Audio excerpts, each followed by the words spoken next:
Puluhan pemuda-pemudi berunjuk rasa di halaman kantor Bupati Lahat. Mereka meminta agar Bupati Lahat mengembalikan gajah yang telah dipindahkan di BKSDA Lahat. Karena penyerobotan lahan suaka alam yang dilakukan oleh masyarakat Desa Padang Baru, Kecamatan Merapi Selatan. Imbas dari bentrokan yang terjadi antara warga Desa Padang Baru dan BKSDA Lahat, sebanyak 8 gajah terpaksa dipindahkan oleh BKSDA Lahat ke kawasan hutan konservasi Padang Sugihan Jalur 21 Kabupaten Banyuasin. Di hadapan para demonstran, Bupati Lahat mengatakan bahwa jumlah gajah yang berada di hutan suaka alam Isau-Isau Kecamatan Merapi Selatan seluas 210 hektar itu tidak sampai 10 ekor, namun hanya berjumlah 2 sampai 3 ekor.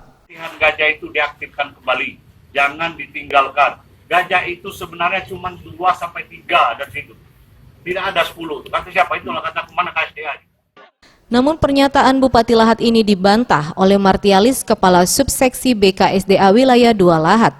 Martialis mengatakan bahwa gajah yang berada di hutan suaka berjumlah 10 ekor, namun sebanyak 8 ekor gajah telah dipindahkan setelah terjadi penyerobotan lahan suaka oleh warga Desa Padang Baru serta peristiwa penyerangan pengerusakan kantor BKSDA Lahat.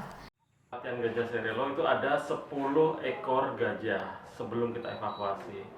Saat ini ada 8 ekor gajah yang kami evakuasi ke PLG Jalur 21. Jadi kalau ada informasi yang beredar 2-3.